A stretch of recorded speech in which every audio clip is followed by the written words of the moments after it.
Good day, everybody. Today we're going to talk a little bit about the art of giving effective feedback. Feedback is a very important topic for all of us, educators as well as students. Looking at the definition of feedback, it is the process by which one person provides another person with information for the sole purpose of improving his or her performance. And that is probably the most important part, is that I want to improve your performance. I have nothing against you as an individual. It is your performance that I'm here to improve with this feedback. The basics of feedback 101. Who should give feedback should be the first question. It is you. Everybody should be giving feedback to each other depending on the situation. So let's look at feedback and evaluation. Feedback is formative, evaluation is summative. In fact, it is feedback which should have a higher hand, because by being formative, I'm trying to inform you with the sole purpose of reforming you. How can feedback be more effective? What I have in mind are 4 pillars. The first one of the 4 pillars would be to be specific.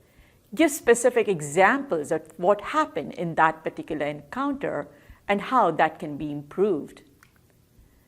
The second pillar would be timely. It is important to give feedback in real time and not after a few hours or a few days later when it loses its essence.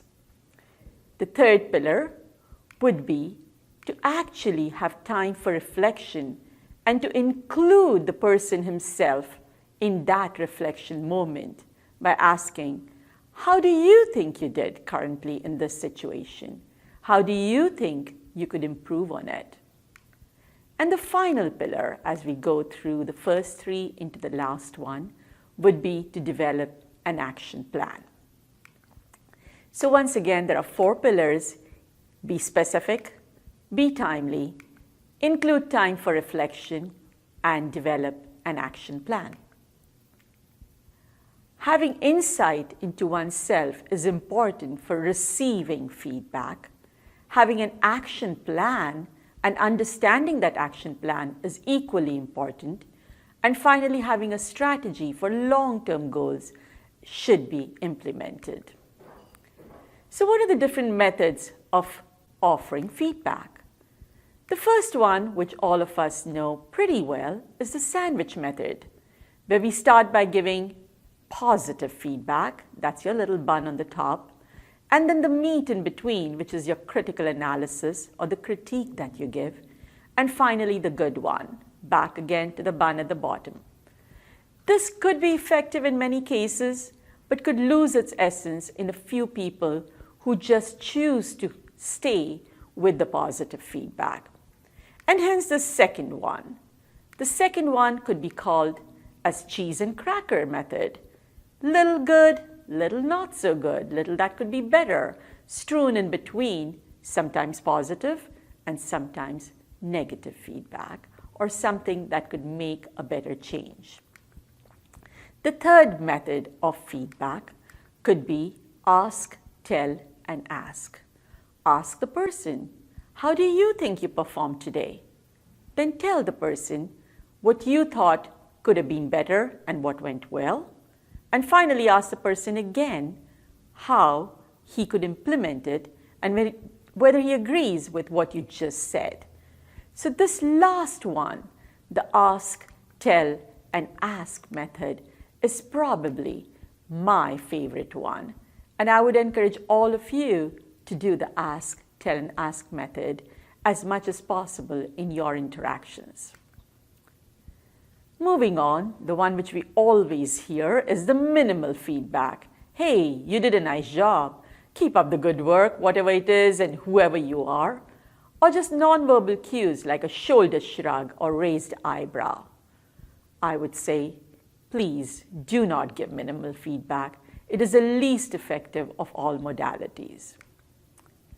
Finally, I would like to say praise can make you feel good, but it is the critique which makes you into a better person.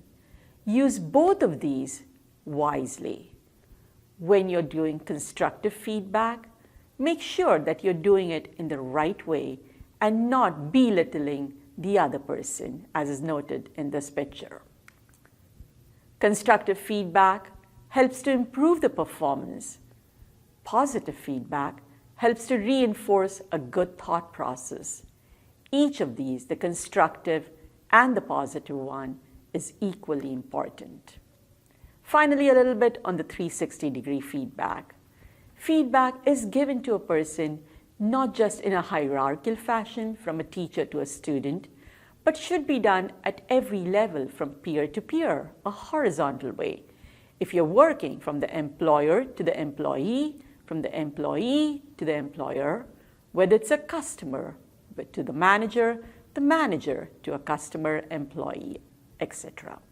360-degree feedback is something which is becoming more and more universal, and we should be all receptive to accepting it. Finally, I'd like to end with what Jack Endy said. Feedback is necessary, feedback is valuable, and after a bit of practice and planning, it is really not that difficult. So let's go out today, and what Nike said, let's just do it. Thank you very much for your attention. I know there are so many things that you cannot do, and there are so many things that you can do which I cannot do, but together we can do great things. Thank you for your attention. Very nice. All right.